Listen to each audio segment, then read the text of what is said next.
¿Sí? ¿Quieres abrirlo?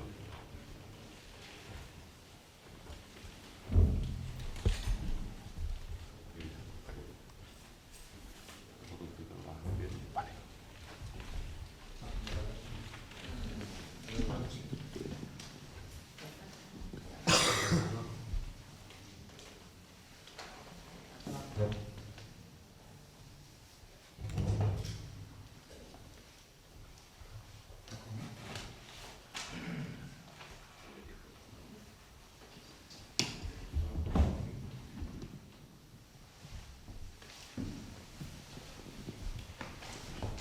Buenas tardes a todos y a todas.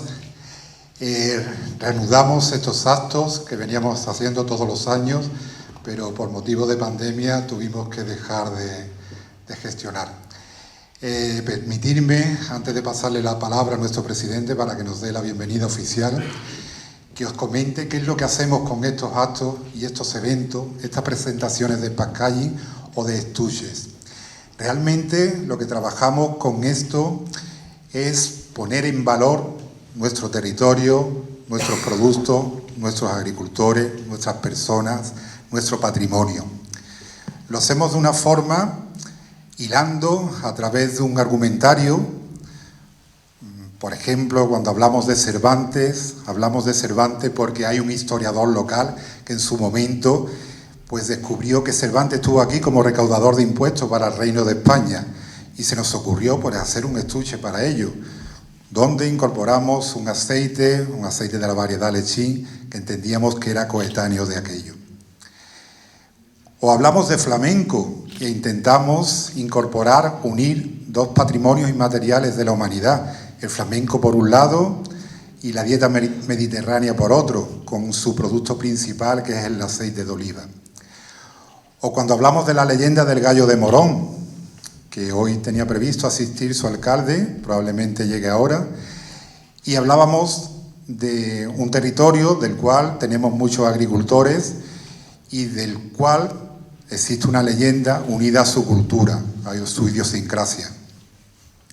O cuando hablamos también de la casualidad de los castillos de Luna, el municipio de Puebla de Cazalla y el municipio de Mairena del Alcor, donde tenemos sede, Soleán, Manzanilla, Olí, da la casualidad de que sus fortalezas se llamaban igual, Castillo de Luna. Entonces fue un hilo conductor para poder trabajarlo.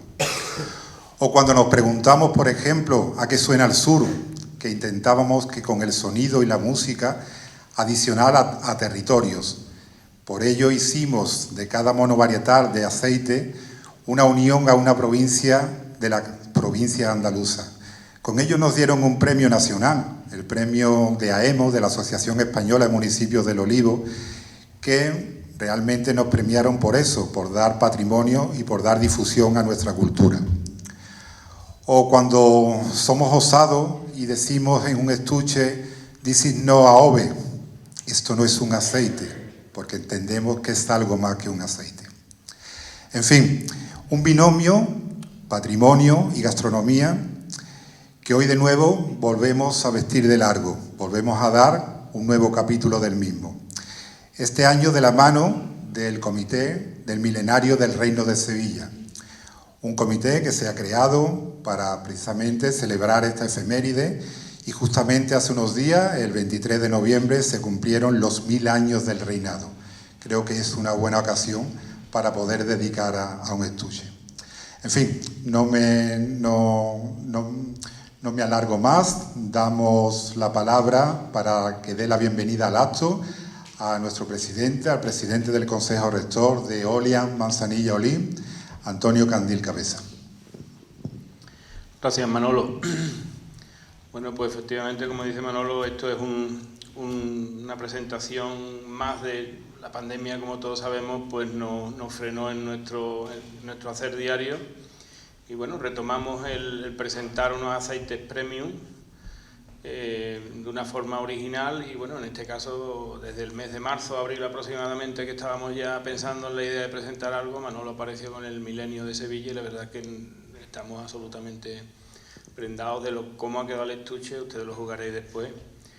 Y dar las gracias, por supuesto, al entorno en el que nos encontramos, dar las gracias al Ayuntamiento por habernos cedido este espacio. Yo creo que no podía venir mejor al acto. Estamos en el Museo del Aceite, espacios que tantos tenemos en nuestros territorios semi-abandonados, que se recuperaron a partir de los años 90, y trabajado muchos de los chavales y chavalas que tenemos en nuestro pueblo, y la verdad es que ha quedado un espacio idílico, un espacio donde vemos bajo nuestros pies la antigua bodega de la hacienda, donde tenemos, en fin, un museo, un sitio ideal para poder presentar este aceite. Ya lo digo, gracias al alcalde y darle las gracias tanto al alcalde como al profesor González Nerín por estar con nosotros. Él nos hablará ahora también del Reino de Sevilla.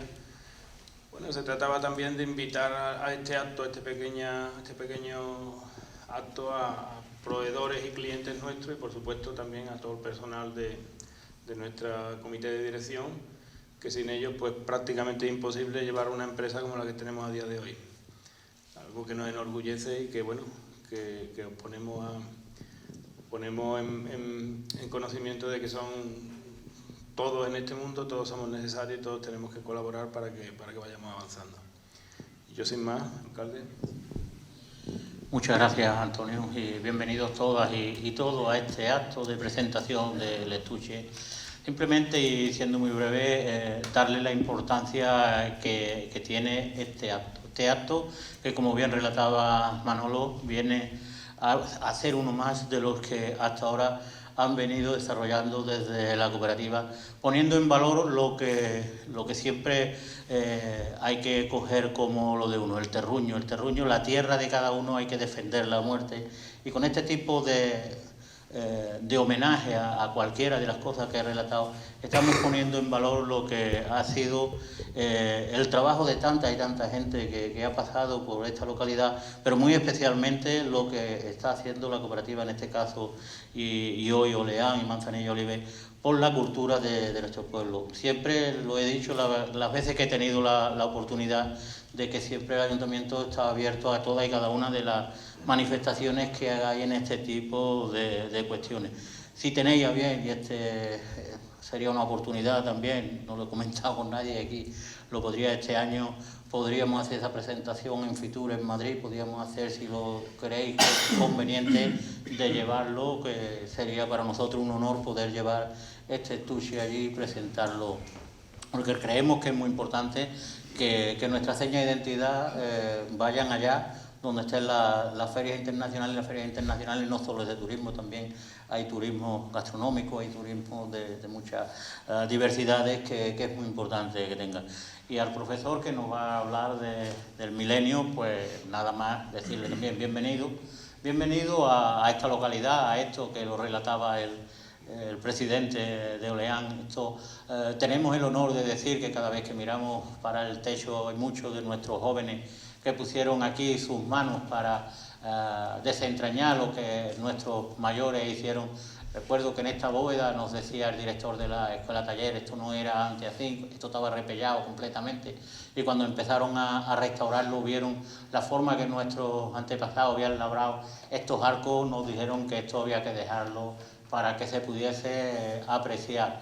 Y luego la apuesta por el turismo, y en este caso como Museo del Aceite que tenemos aquí, también quisimos poner en valor y nos inventamos esta mecánica para que la gente pudiese ver cómo se almacenaba, porque hay todavía, aquí los que vemos no somos sospechosos de no saberlo, pero hay mucha gente que ni siquiera sabe cómo, y muchas personas jóvenes que cuando vienen y le explican cómo se producía el aceite antiguamente, pues se quedan asombrados, y cuando ven este tipo de edificaciones, pues le dan valor a lo que hacían nuestros mayores, que con muy pocos recursos sí fueron capaces de tener lo que tenemos hoy para ponerlo en valor. Yo, por mi parte, reiterar las gracias como alcalde de la localidad y siempre a vuestra disposición lo que necesitéis del ayuntamiento a través del concejal de desarrollo, de la concejala aquí presente también de turismo, lo que necesitéis. Y yo soy el concejal de agricultura, pues ya sabéis que me tenéis a vuestra disposición. Muchas gracias. Gracias, Antonio. Bueno, y ahora pues presentamos al ponente de hoy. Yo creo que ha despertado bastante interés esta persona que viene hoy a exponer pues la sapienza que él ha desarrollado durante su tiempo. Yo me he permitido hacer un breve currículum de su andadura para que veamos la calidad de la persona que hoy nos va a transmitir sus palabras. Emilio González Ferrín nació en Ciudad Real, es profesor de islamología en la Universidad de Sevilla, de la cual también fue doctorado. Sus trabajos giran en torno a 3 puntos, partiendo de las religiones comparadas, analizar las fuentes culturales del texto coránico y la historiología medieval, especialmente la entrada de lo islámico en Europa a través de Al-Ándalus, para presentar las relaciones euroárabes y mediterráneas en general. Ha publicado monografías como Diálogo Euroárabe, Salvaciones Orientales, El Modernismo Islámico o La Palabra Descendida. Una lectura intelectual del Corán que fue galardonada con el Premio Internacional de Ensayos Jovellanos 2002. Emilio González formó parte, hasta el año 2009, del jurado de las letras en los premios Príncipe de Asturias. En el ámbito de las religiones comparadas ha publicado La angustia del Abraham, continuación de su estudio Historia General de Al-Ándalus, así como Cuando fuimos árabes. En junio de 2008 recibió el Premio de Divulgación Científica de la Universidad de Sevilla por sus artículos en prensa española. Como novelista ha publicado Las bicicletas no son para el Cairo en 2012, Los puentes de Borona 2014, así como El túnel de Seguía en 2022. Partes de una saga de personajes con vidas entrelazadas en un Mediterráneo en permanente conexión. Además, Emilio es secretario del Comité del Reino de Sevilla, con quienes hemos hecho conjuntamente este packaging, este estuche que da difusión a lo que hablábamos antes de nuestra cultura. Es un honor para nosotros tenerlo hoy aquí y, como veis, un currículum más que interesante para escuchar con atención sus palabras que seguramente nos impresionarán.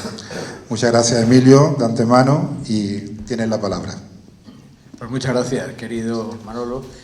El honor es mío, de hecho, ¿no?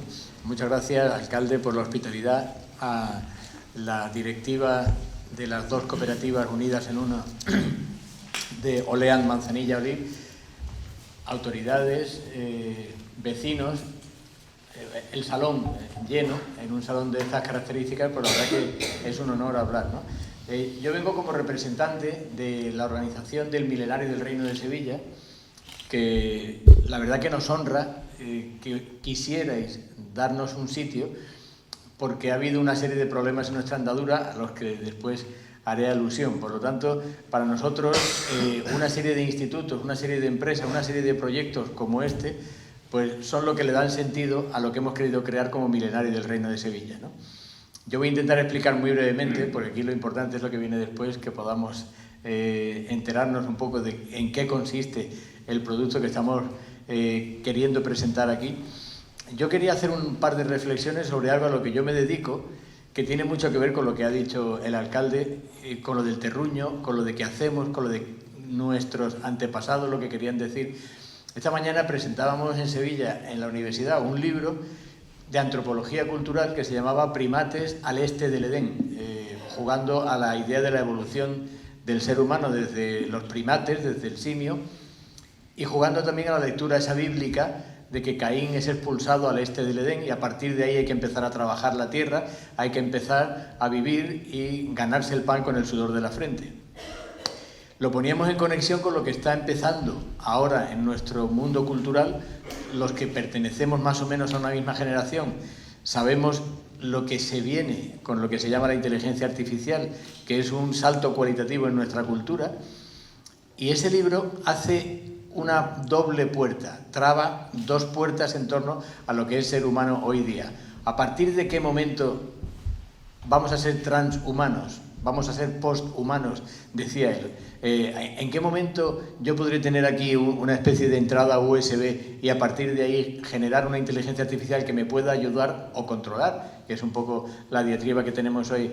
¿A partir de qué momento dejaré de ser lo que soy para ser cualquier otra cosa? Y se pregunta el autor, ¿y a partir de qué momento dejamos de ser primates, dejamos de ser simios y empezamos a ser seres humanos?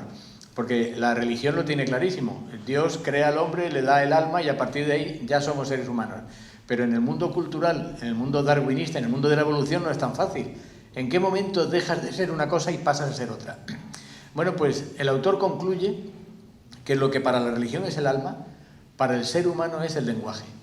La capacidad de acumular conocimiento y transmitirlo. Yo ahora mismo estoy hablando con vosotros en sincronía, ¿me estáis entendiendo? Vosotros podéis hablarme después en sincronía, yo os entiendo, pero lo que estamos grabando, lo que queda escrito, lo podemos dejar a los que vienen después.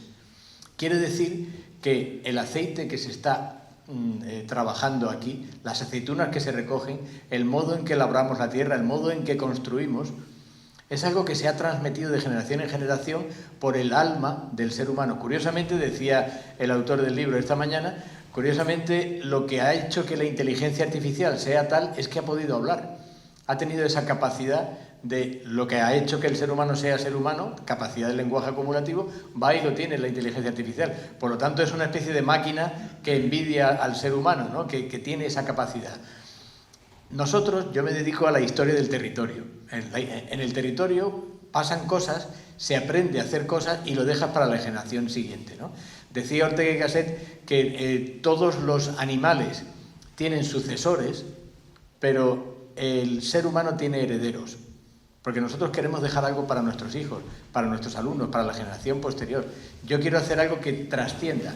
Había un momento trágico en la historia de la navegación que fue a finales de los 90, un submarino ruso que se hundió a 300 metros y se dio por muerta a toda la tripulación porque era imposible sacarlos a tiempo, y cuando pudieron sacarlo después, sabiendo que estaban todos muertos, el último en morir, en el último rincón del submarino, había dejado una nota que ponía: no se ve nada, oigo ruido. Y se preguntaba al periodista que sacaba la noticia: ¿por qué hace eso una persona? Porque quiere decirle algo a alguien. En el último momento de su existencia, en el último hálito de vida, lo que quiere es dejar algo para los que vienen después. Bueno, pues lo único que podemos dejar a los que vienen después es lo que nosotros hemos aprendido a hacer e intentamos hacerlo mejor. La historia del territorio no es la historia de un pueblo.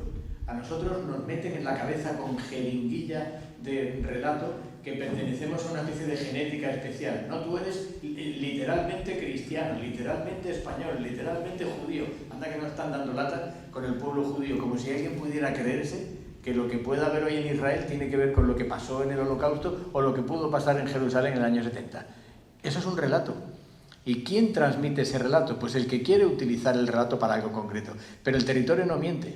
El territorio no miente nunca. Aquí, por la característica de la tierra, se ha hecho siempre algo de una manera y se está mejorando lo que se hacía entonces para seguir haciéndolo siempre igual.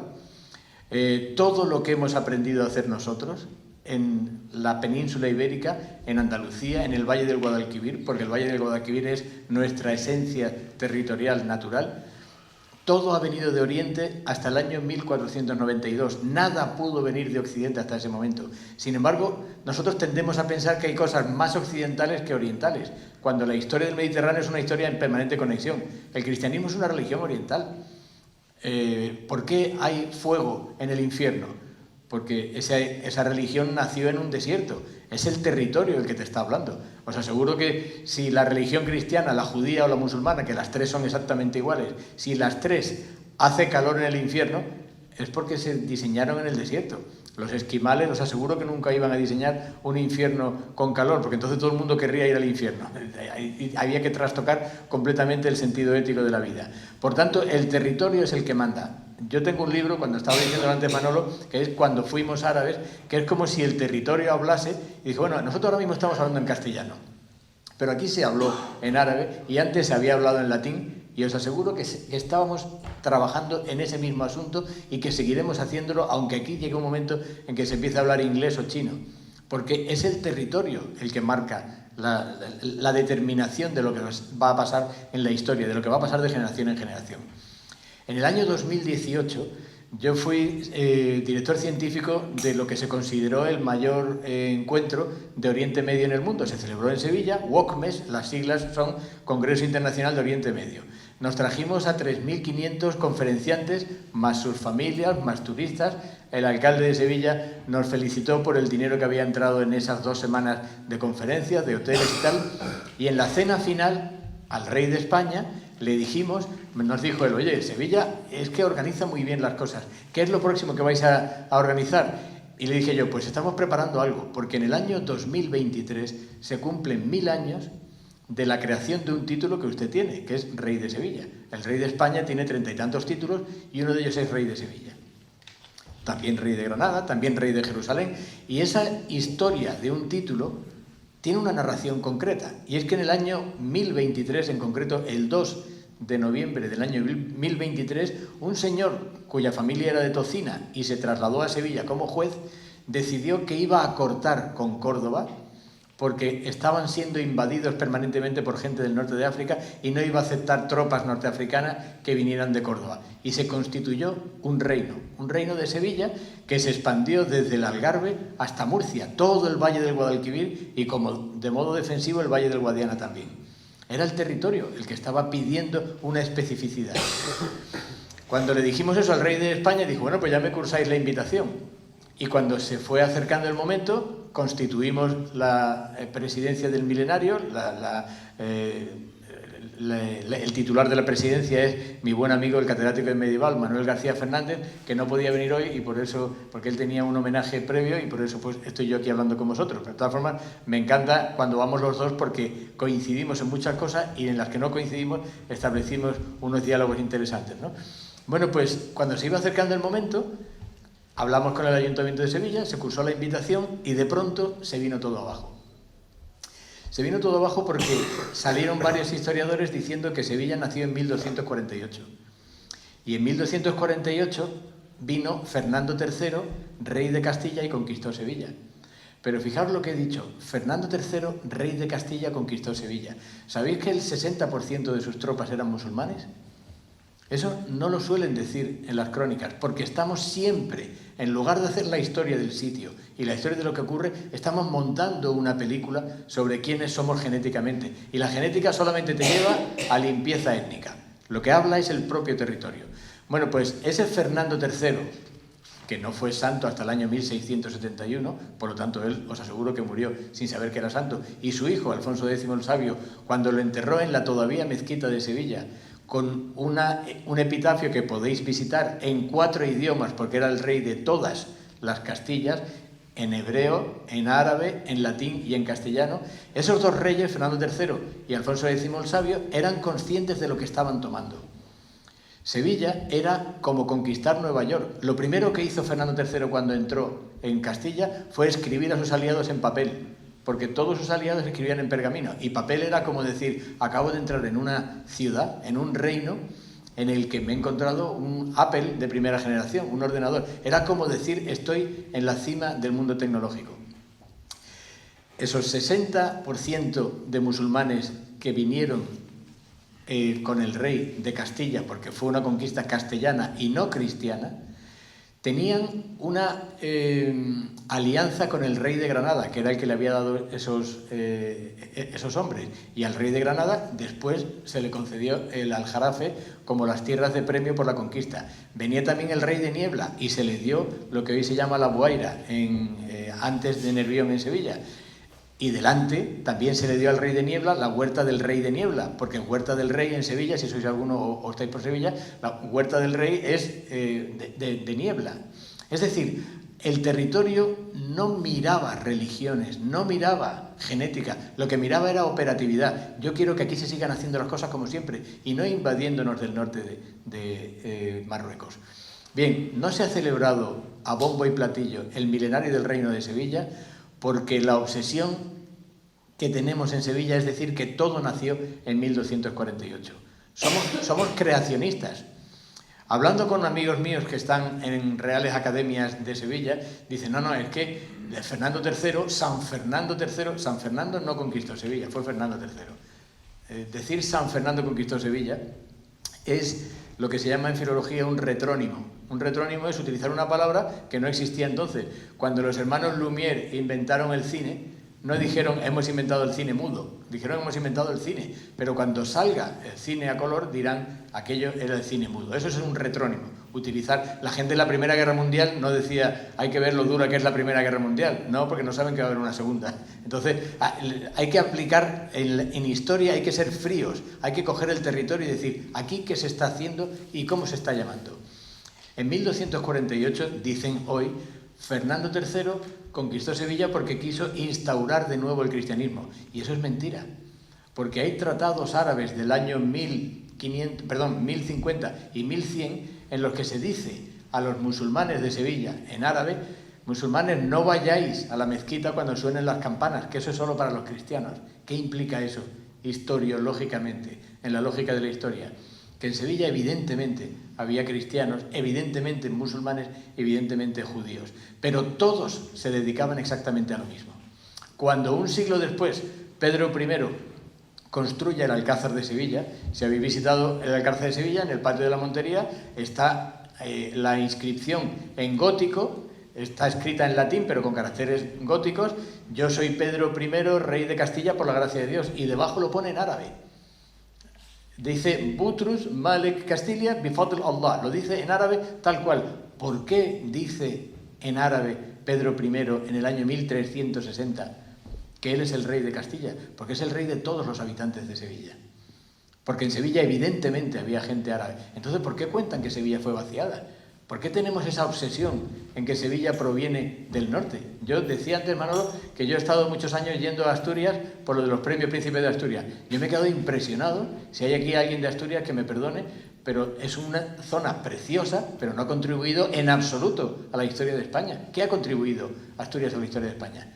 La historia de España se teje desde el sur, se teje desde el Valle del Guadalquivir. Se teje hacia arriba, toda la cultura de Roma, toda la cultura árabe, toda la cultura de fenicios, de griegos, todo ha venido por las costas de Andalucía. Y nosotros llevamos teniendo olivares desde que los primeros fenicios, cartagineses, romanos, estuvieran favoreciendo una serie de mezclas, una serie de injertos, una serie de podas que convertían meros acebuches en los olivos que tenemos hoy en Andalucía. Eso no se improvisa, no se vacía una tierra para rellenarla de otra, no se escribe la historia de una tierra porque a ti hoy te guste hablar de religión, hay que hablar de cultura. Yo soy religioso y yo acepto el sentido de la religión, pero a mí eso no me convierte en una especificidad concreta. Quiero decir que el milenario del Reino de Sevilla son 1000 años de padres enseñándole a hijos, enseñándole a nietos cómo se construye, cómo se cultiva, cómo se come. ¿Qué es lo que se come? La famosa dieta mediterránea, ¿vosotros pensáis que vino de Asturias? En Asturias hay una leche buenísima, punto, se acabó, ya está, no hay más. Y ahora cachopo, hay una carne muy buena, derivado de lo anterior, pero eso, el cachopo no hace la historia de España.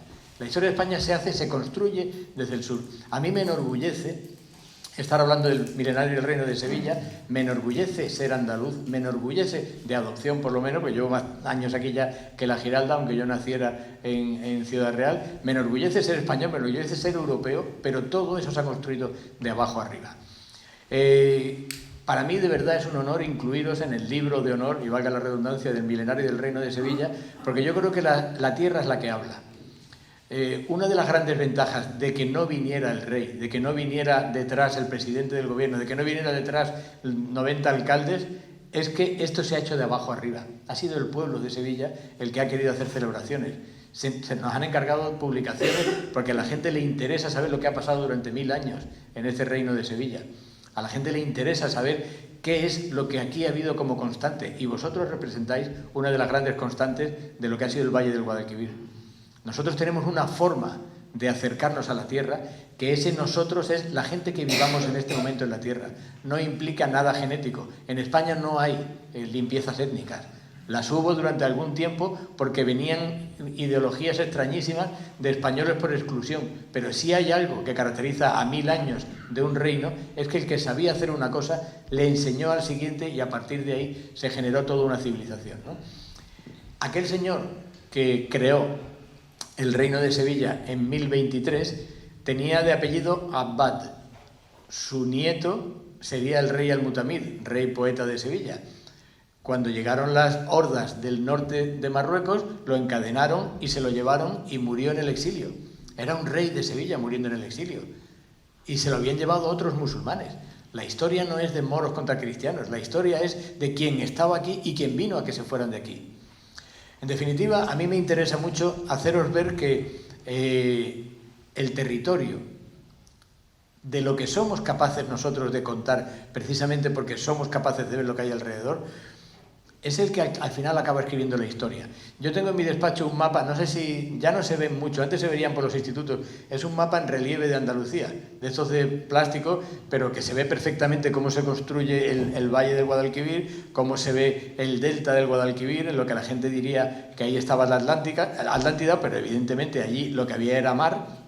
Se ve perfectamente cómo a la península ibérica se entra desde Oriente, no se entra desde el sur. Quien venga de Roma, quien venga de Grecia, quien venga de Bizancio, quien venga de Fenicia, es decir, el Líbano, va recalando y de pronto salta desde el actual Túnez o Argel y llega. ¿Por qué se llama Cartagena Cartagena? Porque era de Cartago a Cartagonova. Es una auténtica autopista del Mediterráneo y se entra directamente por las fuentes del Valle del Guadalquivir y por ahí se baja. Por eso ha sido siempre una tierra participada de muchos pueblos, pero nunca ha cambiado su forma de entender la cultura. No importa el idioma que sea, la cultura sigue siendo la misma. En ese mismo tratado que os decía de Ibn Abdún, es un señor que muere en el año 1100, que dice que los musulmanes no vayan a misa porque las campanas, evidentemente había campanas, por tanto curas, por tanto iglesia, por tanto cristianismo, eso era solamente para los de la otra religión. También dice que los sevillanos tengan mucho cuidado cuando cruzan a Triana, porque entonces no había puente y había que cruzar en barca. Decía, por favor, no crucéis a Triana borrachos porque está muriendo mucha gente en el trayecto. Por lo tanto, ¿qué hay ahí de musulmanización de un territorio? Gente que está cruzando festiva. Lo que es ahora la Universidad de Sevilla, la fábrica de tabaco donde yo doy clase, era la mezquita al aire libre más grande que había en Al-Ándalus. Y cuando se terminaba la función, la gente se iba a la calle Betis, se cruzaba con barca y tomaban pescaditos fritos. Llevamos haciendo lo mismo toda la historia, no importa el idioma que hablemos. Llevamos haciendo exactamente lo mismo toda la historia. Por eso lo importante es mantener el recuerdo de la historia. Y por eso el que quiera cortar parte de nuestra historia está cercenando parte de nuestro cerebro. Es como coger un ordenador y arrancarle parte de un disco duro. Estás perdiéndote lo que somos. Decía antes que a mí me enorgullece que salga de abajo arriba, porque aquí evidentemente el Estado podrá ayudar y al Estado se le podrá pedir ayuda. El Estado en todas sus formas, ya sea ayuntamiento, junta, diputación, Europa, lo que sea. Pero desde luego aquí es donde se produce y luego se habla. No te dicen de fuera lo que hay que producir. Y ese es el grito del territorio, y eso es lo que a mí me enorgullece de 1000 años de Reino de Sevilla, ¿no? A mí solo me queda deciros que yo quería escribir un libro que era lo que se hizo durante el milenario del Reino de Sevilla. Ahora voy a escribir uno que es por qué no se celebró institucionalmente, pero en ese hablaré de lo que se ha hecho que realmente tiene interés. Y es que el territorio, aunque el Estado no le dé voz, sabe hablar por sí mismo. Muchísimas gracias y enhorabuena.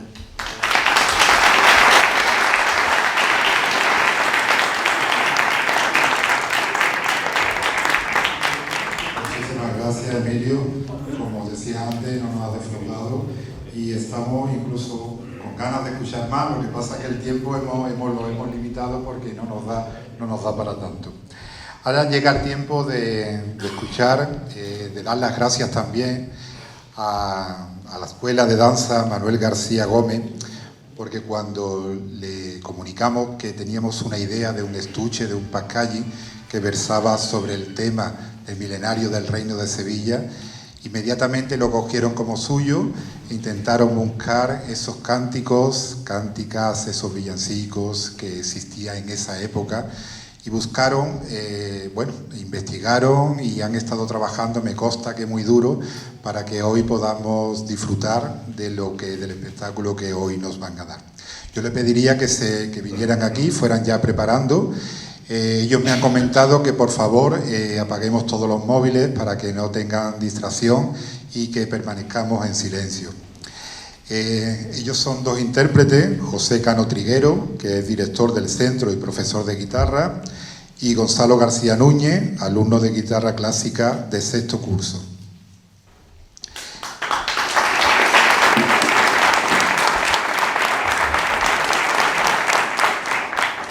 Mientras ellos se preparan, os contaré un poco qué es lo que cómo se va a desarrollar. Van a ser dos partes y la primera van a ir a raíz de cánticas de Alfonso X el Sabio. El manuscrito de las cánticas de Santa María, escritas en galaico-portugués y en notación musical mensurada en la corte del rey Alfonso X el Sabio, durante la segunda mitad del siglo XIII, constituye una de las colecciones de canción monódica más importantes de la literatura medieval occidental. Se trata de un conjunto de 427 composiciones en honor a la Virgen María. La mayoría son cantinas que cuentan milagros sucedidos de la intervención de María y están recogidas en 4 códices muy diferentes entre sí. El primero, el Códice de Toledo, contiene un centenar de cántigas probablemente compuestas por el monarca antes de ser proclamado rey. El segundo códice, conocido como Códice Rico, contiene un total de 193 cánticas recogidas o elaboradas durante la época de los viajes del rey por Castilla, Murcia, León y la Soissons, en Francia. Un tercer códice se halla en la Biblioteca Nacional de Florencia y un cuarto, conocido por Códice de los Músicos, se encuentra en la biblioteca del Monasterio de la Escoria. Van a interpretar en esta primera parte 2 piezas. La primera es la cántica número 353, Cuen a Imagen, y la cántica número 100, Santa María Estrela Dosia.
Pasamos a la segunda y última parte, en este caso la música en la corte de los Reyes Católicos. Entre las grandes colecciones de música española conocidas hasta ahora, figuran principalmente tres, las cuales por sí solas bastarían para inmortalizar la historia musical de un pueblo. Nos referimos al repertorio sin igual de las Cánticas de Santa María del rey don Alfonso el Sabio, que acabamos de escuchar, el Códice musical de las Huelgas y el Cancionero musical de Palacio. Tanto el repertorio alfonsino de la corte castellana al par que el del monasterio del Círter de las Huelgas son siempre género sagrado. El cancionero musical de Palacio, en cambio, contiene el fondo de la canción polifónica, profana, producto auténtico de la corte de los Reyes Católicos y de la Casa Ducal de Alba. El cancionero musical de Palacio es un manuscrito de finales del siglo XV y principios del XVI. El mismo tiene una importancia capital para la canción polifónica de la segunda mitad del siglo XV, ya que en él están representados los principales compositores españoles coetáneos y todas las formas de música profana de aquella época, incluida la forma de villancico. Estas piezas que nos tocan a continuación es la número 12, Martínez Rodríguez, un villancico anónimo, y la número 174, Hoy comamos y bebamos, villancico de Juan de la Encina.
trabajo. Es verdad que habéis trabajado mucho, pero ha merecido la pena porque nos hemos deleitado todo con esta música que viene muy a cuento sobre ese milenio que estamos trabajando hoy aquí.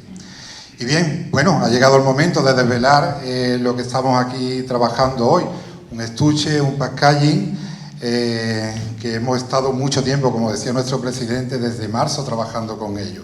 Y es cierto que para hacerlo no solamente hace falta un departamento que trabaje en ello de la cooperativa, sino que todos los departamentos, ya se llamen técnicos de campo, ya se llamen comerciales, ya se llamen producción, ya se llame administración, ya se llame marketing, han tenido que trabajar para que esto dé su fruto. Creedme que realmente es un trabajo complicado, un trabajo arduo. También nos han ayudado empresas externas, como por ejemplo Basigalupe, que estamos hoy aquí acompañándonos, Etiqueta Roquefort, Imprenta Garmo, Ibergraphic y Berlin Packaging. Para dar a conocer lo que ahora mismo vamos a enseñaros, yo pediría que por favor el presidente, el alcalde y el doctor Emilio, y yo me atrevería también a que el alumno Gonzalo se acercara también y nos acompañara en la desvelación de este estuche, de este packaging. Acercaros. Acércate, Gonzalo. Acercaros vosotros, Emilio. Y cuando queráis, pues descubrimos.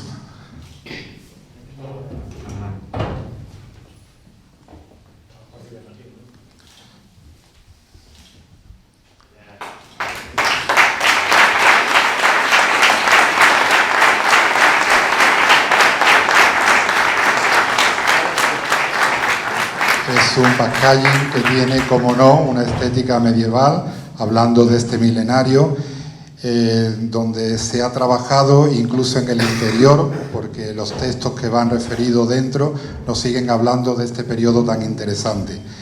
Ahora, después de ello, lo importante que va en ese packaging, que es lo que hablaban de nosotros, de nuestro territorio, de nuestro producto, nuestro trabajo, es ese aceite que ahora vamos a tener la oportunidad de hacer una cata guiada. Nos la va a dar el doctor Fernando Martínez, que es director en Ciencias Biológicas y miembro del Instituto de la Grasa de Sevilla.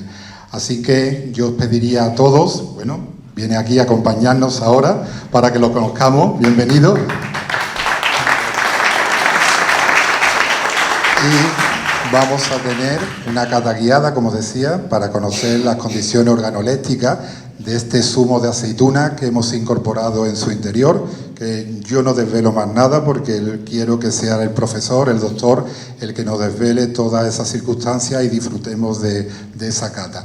Os pediría que por favor nos levantáramos porque la cata se va a celebrar en la zona baja de este estupendo museo del Olivo. Entonces, si nos acompañáis a la zona inferior, vamos a proceder a la cata de este zumo de aceite.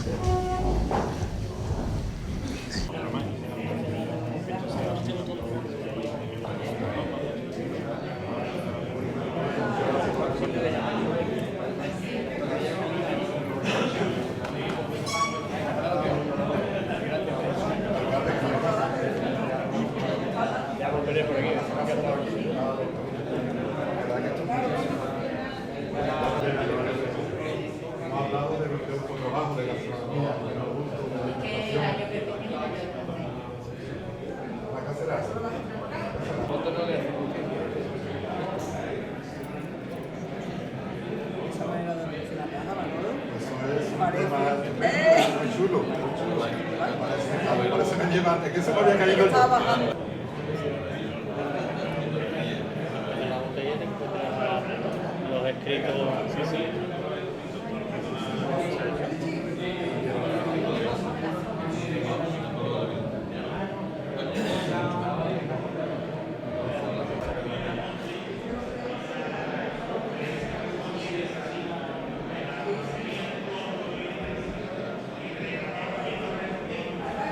¿Se oye? Sí. Bueno, me presento. Fernando Martínez Román, pertenezco al Instituto de la Grasa del CSIC, estamos en Sevilla y soy responsable de una almazara experimental que tenemos allí. Y aparte, soy la figura del jefe de panel sensorial. Entonces, esto que vamos a hacer ahora mismo pues, es un disfrute. Eso es simplemente disfrutar de un montón de características. No lo he probado todavía, estoy igual que vosotros, ¿eh? No tengo idea de cómo estará. Me imagino que bueno, porque aquí se hace la cosa. Y entonces eso, lo que vamos a hacer aquí es una cata abierta, disfrutando. Yo voy a dirigir un poco, por si no tenéis la experiencia de cata, a aquel que le resulte desagradable probar el aceite, que, bueno, que siempre hay alguien que no te molesta, simplemente lo huele, ¿vale? Pero yo creo que merece la pena que lo probemos también, ¿vale? Y hablando de milenios y de celebraciones, hablamos del olivo, ¿no? El olivo lo tenemos de poquitos años, los tenemos centenarios, los tenemos milenarios, no quedan tantos ya. Es una lástima que se están perdiendo los olivos milenarios y se están sustituyendo por olivos de rápida producción, que bueno, que también son necesarios, pero yo creo que deberíamos respetar un poco la tradición, porque eso ya no lo van a ver nuestras generaciones. Nosotros hemos estado disfrutándolo durante muchos años. Entonces, a partir de ahí, ¿cómo se hacen las cosas para que salga un tipo de aceite como este? Yo quiero que sepáis que estos aceites se hacen con mucho interés y con mucho conocimiento, ¿vale? Y me consta, porque llevamos colaborando muchísimos años, con José Antonio, que es el maestro de la almazara, desde hace muchos años también, y se interesa muchísimo por la calidad, y Nuria, que uno nos acompaña, pero que también ha hecho muchísimo también por la cooperativa y por la calidad, parte de juntas directivas y demás, que siempre apoyan, y si la apoyaran sería imposible que todo salga bien, ¿no? Iniciativas como esta, iniciativas de hacer aceites frescos, de lanzarse hace ya años a hacer producciones tan complicadas, porque pensar que con el cambio climático, cuando tú quieres hacer un aceite en verde, aceituna verde, tenemos 30 y tantos grados en Sevilla. Eso significa que yo cojo la aceituna y como tarde un par de horas en hacerla, se cuece. La aceituna se cuece. Y después de que te cuesta tanto trabajo, esfuerzo y dinero tener esa aceituna verde, como se cueza ya lleva un toque, un cherito de verdura cocida y ya se come. Todo el esfuerzo que hemos hecho tirado a la tierra. Para eso hacen virguerías para que no pase calor la aceituna y lo consiguen, ¿no? Esto nos está pasando de unos años a esta parte porque queremos hacer las cosas bien. Cada vez adelantamos la cosecha, que es lo que hay que hacer para obtener los mejores aceites. Sin embargo, estamos tropezando con el cambio climático. Y aparte, años de sequía, en fin. Ahora mismo estamos en años feos. Pero dentro de años feos, siempre se consigue este tipo de aceite. Los que normalmente lo hacen bien, incluso en los años feos, también hacen aceite de calidad. ¿Por qué? Porque se preocupan desde el principio del proceso, la aceituna por supuesto, hasta el final. Y son parcelas escogidas, son condiciones de trabajo escogidas, son almacenamiento perfecto, son aceites filtrados, son aceites que son que al final tienen que ser a la fuerza un gran aceite. Aceites vírgenes extra hay montones, ¿vale? Pero aceites de mucha calidad dentro de virgen extra no hay tanto. No hay tanto. Un aceite virgen extra es aquel, por definición, que no tiene defectos, fijaros, que no tiene defectos y tiene algo de frutado superior a cero, algo de frutado. Eso es un virgen extra. Esto es un virgen extra dentro de la misma categoría, pero mucho más alto. Quiere decir que, aunque sea la misma categoría, estamos consiguiendo aceite muy diferenciado, muy diferenciado. Y de hecho, desgraciadamente, es poco. O deberíamos hacer más, Bueno, todo esto hay historias para que vayáis calentando un poco el aceite, que la copa está velada. Da un poco de tiempo a que se vaya calentando. Para catar un aceite, lo colocamos así, en la palma de la mano. Si normalmente lleva una tapadera, esta es la copa oficial de cata, esta es la con la que catamos en los paneles. La idea es que no veas el color del aceite, aunque aquí se puede apreciar, ¿no? Pero en realidad los catadores no ven o no tienen que ver el color del aceite para que no te sugestionen, para que no vayas a encontrar buscando algo en el aceite antes de catarlo. La copa azul o la copa roja, que también se puede utilizar, y una tapadera para que los volátiles son los aromas que nos van a llegar a la nariz, se conserven y se concentren. ¿Por qué calentamos un poquito el aceite? Porque cuando estar tan frío, esos volátiles necesitan cierta temperatura para precisamente volatilizarse. ¿Vale? Esa temperatura está en torno, en las catas, alrededor de 28-30 grados. Nosotros tendremos la mano alrededor de 36, pues lo vamos calentando, lo vamos poniendo en una temperatura más o menos aceptable. Lo primero que vamos a hacer es olerlo. Olerlo vía directa, nariz. Y al olerlo, ¿qué es lo que tenemos que buscar? Frescura, limpieza. Frutos y frutas, aceitunas. ¿A qué huele la aceituna? Pues si cogéis un manojo de aceituna, un puñado de aceitunas, posiblemente huela muy poco. La aceituna tú la coges y huele muy poco. ¿Cuándo huele la aceituna? Cuando, por ejemplo, le metes la uña un poquito, en el momento que rompes con la uña, inmediatamente todas las enzimas se ponen a funcionar de forma inmediata, instantánea, y nos llega la aroma.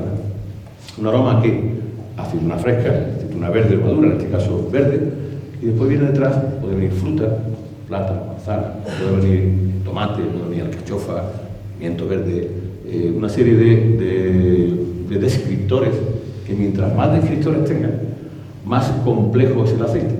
Y al tener más complejidad, más valor. ¿Vale? Igualmente, si lo huelo y ya me hago una idea, y bueno, este aceite, ya a partir de ahí, tiene complejidad, un aceite bueno. A partir de ahí, lo pruebo. Lo meto en boca, un sorbito, pequeñito, no hace falta tomarse la copa entera, lo distribuyes por la boca y aspiras. Y lo echas por aquí, y lo expiras, lo sacas por la nariz, de forma que estás obligando a pasar el aire de boca a nariz. ¿Vale? Y observamos la olfacción indirecta, lo que se llama la vía retronasal. Entonces, por la vía directa y la indirecta, ya nos hacemos un juicio de cómo está sensorialmente el aceite desde el punto de vista de la nariz. ¿Y en boca qué tenemos que detectar? Pues tenemos que detectar relativamente pocas cosas. Porque en boca lo que tenemos los botones gustativos que tenemos y los sabores que tenemos en la boca son pocos. Tenemos en punta de lengua, tenemos el dulce, al fondo de la lengua detectamos los amargos, y en los laterales de la lengua detectamos el ácido y el salado. ¿Vale? Por cierto, quiere decir que nosotros lo que hacemos es discriminar. El que discrimina tremendamente es la nariz, la boca. En realidad te dice poco. Pero dentro de lo que te dice es importante. Una es el amargor del aceite. Nosotros tendemos a que los aceites, los consumidores en general, ¿no?, aceptan relativamente mal que los aceites sean muy amargos. ¿Vale? Y también el picor. En el picor, el consumidor lo suele aceptar mejor, porque estamos acostumbrados ya a otro tipo de comida, que es la mexicana, que si no sé qué, lo que lleva guindilla, y lo aceptamos mejor. Pero el amargor excesivo lo rechaza el consumidor. Pero tengo que decir que tanto amargor como picor son siempre, por altos que sean, atributos considerados positivos, porque provienen de una concentración muy elevada del producto estrella del aceite, que son los antioxidantes naturales, los polifenoles. A más cantidad de polifenoles, más amargo y picante va a ser el aceite. ¿Te podrá gustar más o menos? Y si un productor tiene un aceite muy, muy amargo, pues tendrá que mezclarlo de alguna forma para que ese amargo lo reduzca y sea del gusto del consumidor. Pero en principio hay que considerarlo como cosa buena. Entonces probamos el aceite, consideramos el amargor y el picor y también la fluidez. Si es un aceite pesado, si es un aceite ligero, ¿vale? Y hacemos lo de aspirar y exhalar para ver el tema retronasal, y con toda esa información de nariz y boca ya podemos concluir qué tipo de aceite es, cómo lo clasificaríamos y definir lo bueno o lo malo que es decir, puntuarlo, darle una puntuación, decir, bueno, pues esto es un aceite top, esto es un aceite que pasa de 0 a 100 puntos, pasa de 90, o un aceite que se queda en 60, o etc., ¿no? Por tanto, sin más dilación, vamos a olerlo, solo olerlo, ¿vale? Y lo comentamos.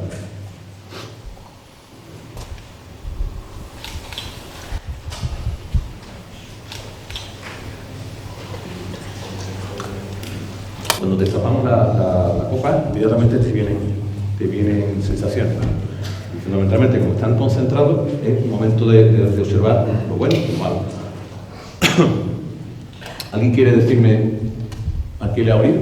Hierba. Muchísima hierba. Más cosas. Tomate, cantidad. Tomate verde, ¿no?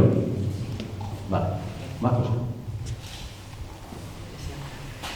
Para detectar, digamos, todo lo...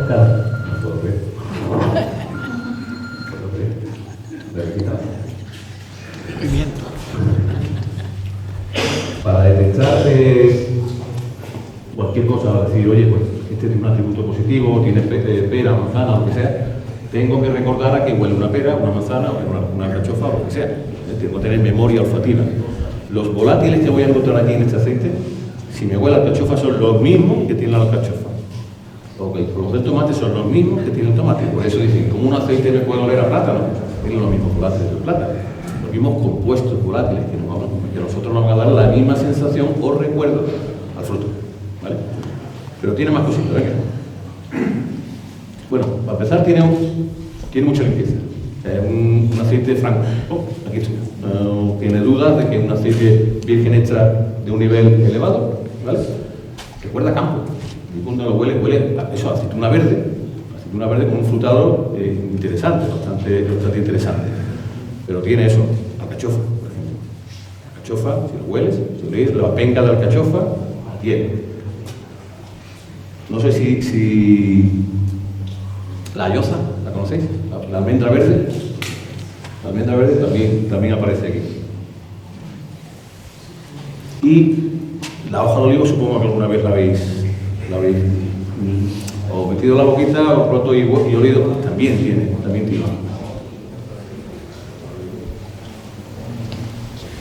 Por tanto, se trata de un aceite en principio de nariz bastante bueno.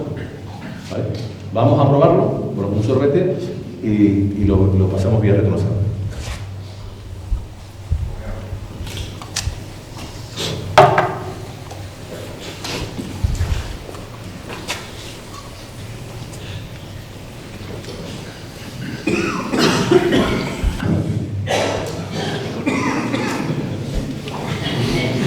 ¿Qué vino primero? ¿El amargor?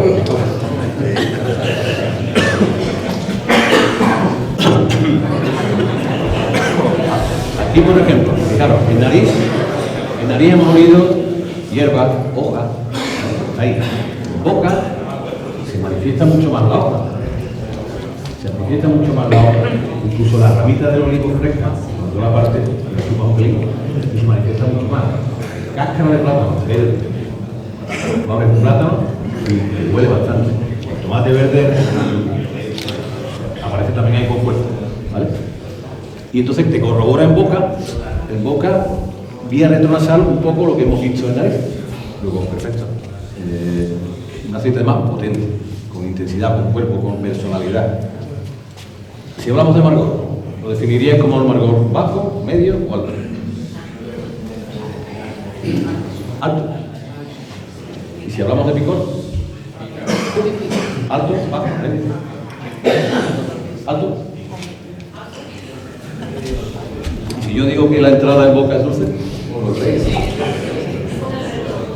Vale, y cuando si luego frotáis un poco la lengua sobre los labios, ¿bien? Se queda el regusto a plátano, regustito dulzón a plátano, ¿vale? Entonces la entrada es dulce, que es lo que yo os comentaba, que al principio aquí tenemos la sensación de dulzor, y luego es amargo, pero es un amargo que a lo mejor no tenéis la costumbre de probar aceites de este tipo, pero es un amargor, a mí no me resulta desagradable, es un amargor típico de una aceituna fresca, una aceituna que tiene sus fenoles, que se ha cogido en verde y que se ha elaborado bien. ¿Vale? Entonces, en ese sentido, tiene un amargor, para mí, medio, no es exagerado. ¿Vale? Y el picor, pues ha sido, yo no sé si seguir notando picor, pero es un picor que entra y sale. Ya no te deja la boca tan picante. Hay otros aceites que te dejan la boca caliente y se va calentando y aquello incluso va a más, un pico progresivo. Sin embargo, esto te ha picado y tampoco te deja la boca muy picante. Es decir, que tanto el frutado que hemos dicho, en un frutado medio alto, ese amargor y ese picor que están más o menos en línea, quiere decir que este es un aceite también equilibrado. Alguien puede decir, es que es muy amargo para mí. Bueno, pero es igual de amargo que picante, quizás sea un poco más picante para mi gusto que amargo, por ahí andará. Pero aquí además el frutado está muy en consonancia con ese amargor, con ese picor. Por tanto, es un aceite equilibrado. ¿Qué sería un aceite desequilibrado? Es un aceite que tú al olerlo huele muy poco, sin embargo, es muy amargo y muy picante. Eso es desequilibrio del aceite. Aquí, el frutado, el amargo y el picante se vienen más o menos a una línea, por tanto, es equilibrado. Y la persistencia.